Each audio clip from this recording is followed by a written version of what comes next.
Hello అండి. ఈరోజు నేనైతే మీరు బాగున్నారా, నేను బాగున్నాను, నా వీడియోని చూడండి, సబ్స్క్రైబ్ చేసుకోండి, లైక్ కొట్టండి అని చెప్పడానికి అయితే రాలేదండి.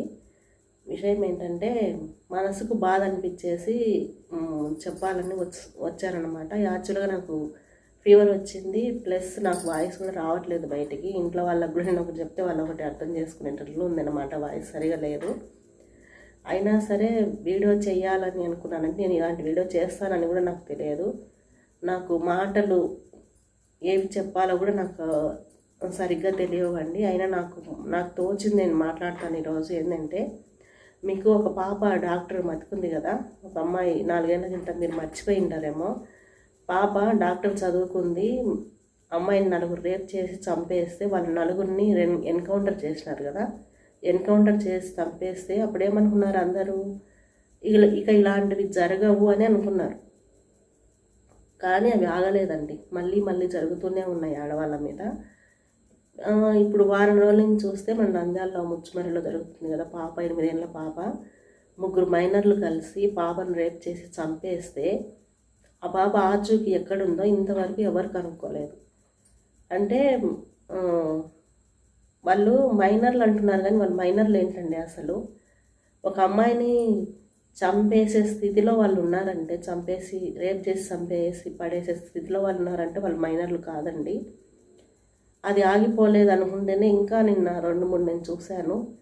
మళ్ళీ ఇంకొకటి కూడా మీకు బతికుందో లేదో, ఒక ట్విన్స్ అండి, 4 ఏళ్ళ ట్విన్స్ స్కూల్కి పంపిస్తే ఆ స్కూల్లో పనిచేసే డ్రైవర్ ఒక పాపను ఇది చేస్తే వాడికి కూడా శిక్ష చేసినారనమాట. ఇది జరుగుతూనే ఉంది. అప్పుడు జరిగింది కదా, ఇది ఇప్పుడు నిన్న నంద్యాలలో జరిగినది అందరూ చూస్తున్నారు. రోజు వస్తుంది, టెలికాస్ట్ అవుతున్నాయి వీడియో, అందరూ యూట్యూబ్లో పెడుతున్నారు, మరి న్యూస్ ఛానల్స్లో వస్తున్నాయి కదా. మళ్ళీ నేను 4 నెలల పాప అంటండి, 4 నెలల పసి గుడ్డును చూస్తే వాడికి ఎలా అలాంటి ఆలోచన వచ్చిందో నాకు అస్సలు అర్థం కావట్లేదు. 4 నెలల పసిగుడ్డును కూడా కామంతో చూసే మృగాలు ఉన్నాయి ఈ ప్రపంచంలో అనిపించింది నాకైతే. ఇలాంటి వాళ్ళని ఏం చేయాలండి అసలు? కోసి అట్లా కొడుకులని కోసి ఉప్పు కారం వేసి నడి రోడ్డు మీద బట్టలు లేకుండా వదిలేయి వాడు నరక అనుభవిస్తూ వస్తుంటే నలుగురు చూస్తే ఇంకొక అమ్మాయిని తప్పుగా చూడాలంటే భయపడేటట్లు శిక్ష వేస్తే బాగుంటుందేమో నేను అనుకుంటున్నా. ఈ ముగ్గురిని కూడా ఇన్ని రోజులు ఎందుకు ఉపేక్షిస్తుందో నాకు అర్థం కావడం లేదండి. ఆ పాప ఎంత నరకం అనుభవించింటుంది. తనకు ఏం జరుగుతుందో తెలియదు, తనేం చేస్తున్నారో తెలియదు, తను ఎందుకు చనిపోతుందో తెలియదు కదా. ఆ పాప అంత వేదన అనుభవించి చనిపోతే ఆ విధవలు ఈరోజు వరకు కూడా నోరిప్పగుంటే, ఆ పాపను తలుచుకుంటూ ఆ పిల్లల లాస్ట్ శవాన్ని కూడా చూడకుండా వాళ్ళ తల్లిదండ్రులు ఏం కావాలి? వాళ్ళ తల్లిదండ్రుల బాధ ఎవరు చూస్తారు?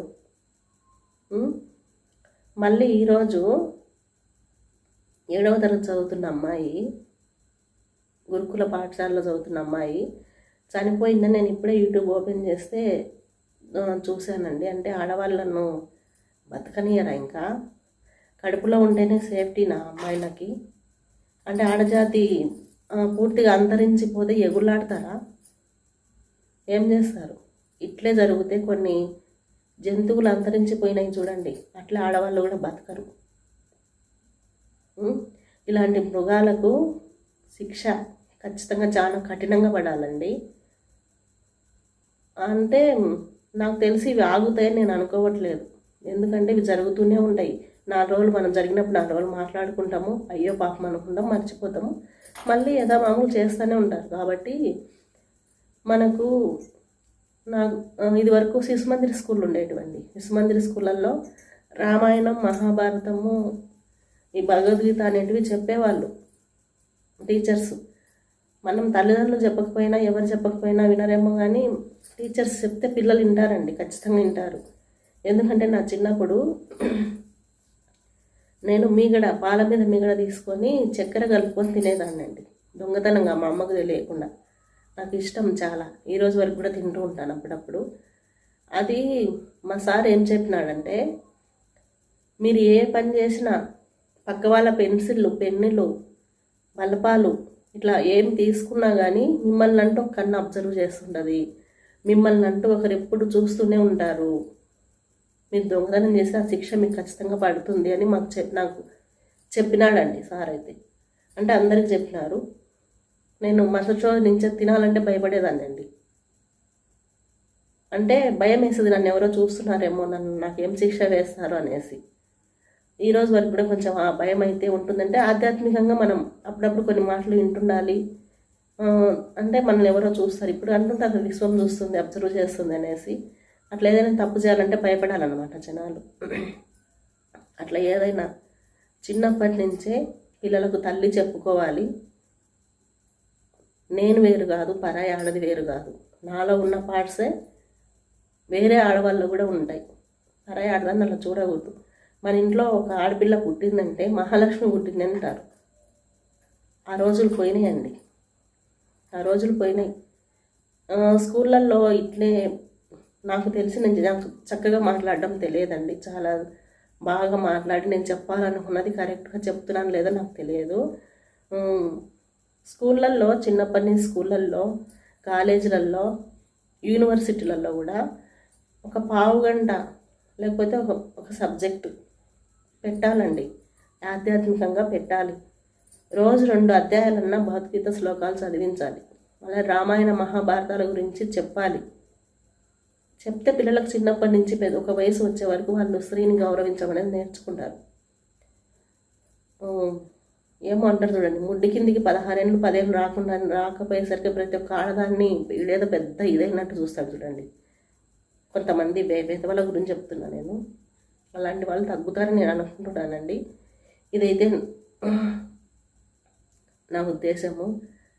అంటే ఆ పాప 8 ఏళ్ళ పాప ఆ పిల్ల కనిపించలేదు అసలు. వాళ్ళ తల్లిదండ్రులు ఈ రోజు నుంచి ఎంత నరకం చూస్తారండి. ఆ తల్లిదండ్రుల బాధ వీళ్ళ పడుతున్న బాధ వీళ్ళ తల్లిదండ్రులు పడొద్దా? వీళ్ళ పెంపకంలో తప్పు లేదంటారా? 4 నెలల పాప అంత నరకం అనుభవిస్తుంటే ఆ తల్లి ఎంత రోదన అనుభవించింది. మనకు చిన్న చిన్న పిల్లలు మాటలు చెప్తుంటే మనం ఎంత ముద్దుగా వింటాం, కానీ అంత కామంతో కళ్ళు మూసుకుపోయి చూస్తారు ఆడపిల్లలను. ఎక్కడికి వెళ్తుందండి ఇది? నాకు చాలా బాధ అనిపించి వీడియో చేస్తున్నానండి. ఇలాంటి వీడియోలు నేను చేస్తానని అనుకోలేదు, ఎందుకంటే నాకు చక్కగా మాట్లాడడం నేనేంటో నాకు తెలుసు కాబట్టి. నా ఆలోచన ఇది నాకు వచ్చిందండి, అదన్నమాట. అంతే విషయము. కొంచెం ఆలోచించండి. నమస్తే.